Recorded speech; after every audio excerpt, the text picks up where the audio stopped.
रश्मि रथी के द्वितीय सर्ग में शीतल विरल एक कानन शोभित, यह परशुराम जी का आश्रम है।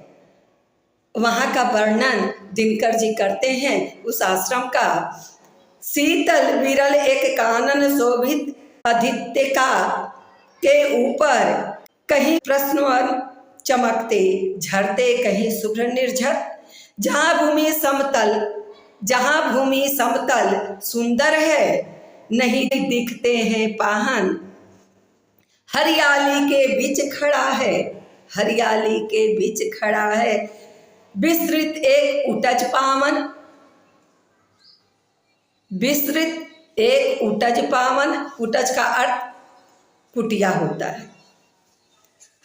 आसपास कुछ कटे हुए पीले धन खेत सुहाते हैं। सशक मूस गिलहरी कबूतर घूम घूम कण खाते हैं।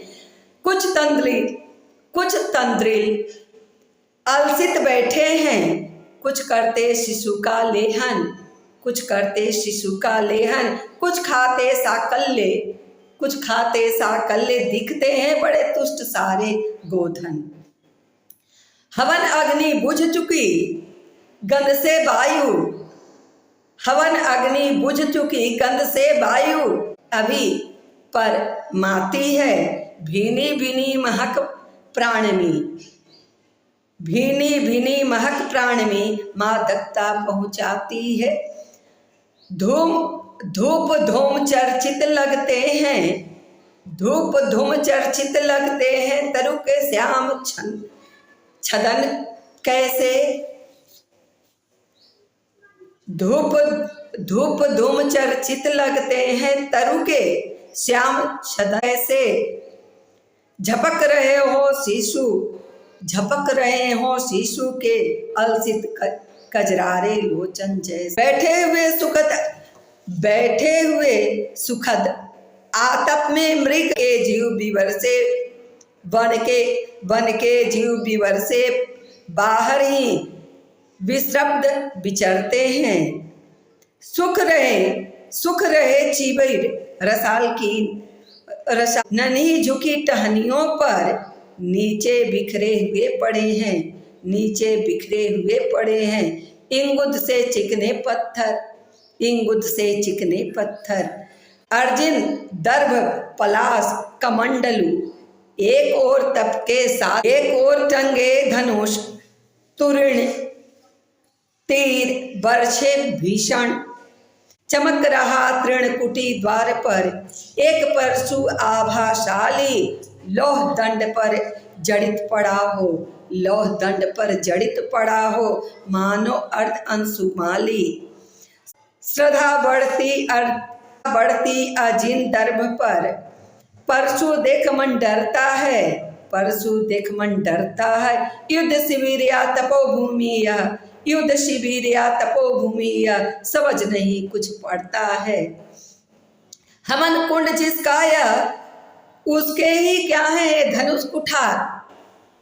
एक तरफ तो यज्ञ की सारी सामग्रियां हैं और दूसरे तरफ तरकस तीर भाला और परशु फरसा रखा हुआ।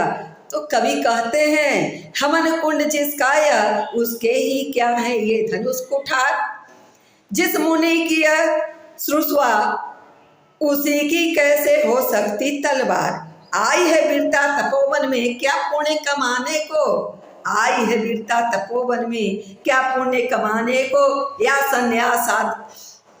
या संन्यास साधना में है दैहिक शक्ति जगाने को।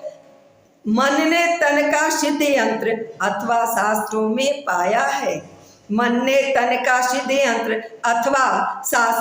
पाया है। या कि वीर कोई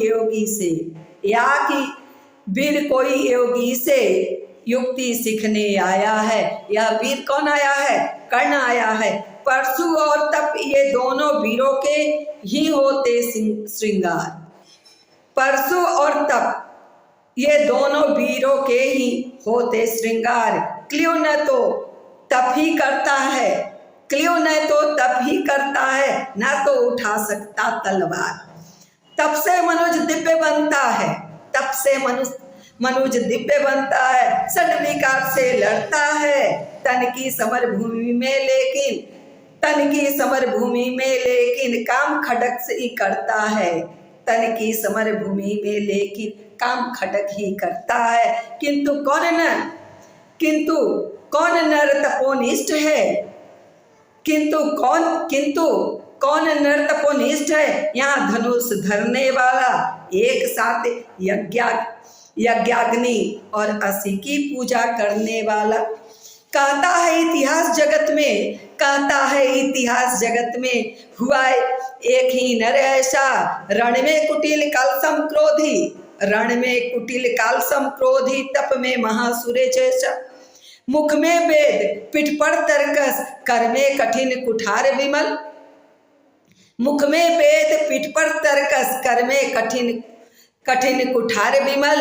साप और सर दोनों ही थे जिस महान ऋषि के संबल।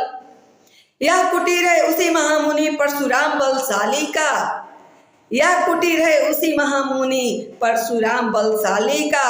भृगु के परम पुनित वंशधर व्रति वीर प्रणपाली का। हाँ वही कर्ण की जांघों पर अपना मस्तक धरकर, वही कर्ण की जांघों पर अपना मस्तक धरकर सोए हैं तरु के नीचे, आश्रम से किंचित हटकर, पत्तों से छन छन कर मीठी धूप माघ की आती है। पड़ती मुनि की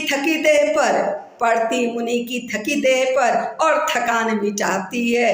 कर्ण मुग्ध हो भक्ति भाव में मग्न हुआ सा जाता है।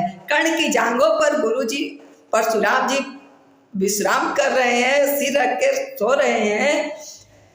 तो यह क्या मनोरम दृश्य है। तो दिनकर जी के शब्दों में कर्ण मुग्ध हो भक्ति भाव में मग्न हुआ सा जाता है। कभी जटा पर हाथ फेरता, पीठ कभी सहलाता है। चढ़े नहीं चिट्ठियां बदन पर, पड़े नहीं तृण पात कहीं।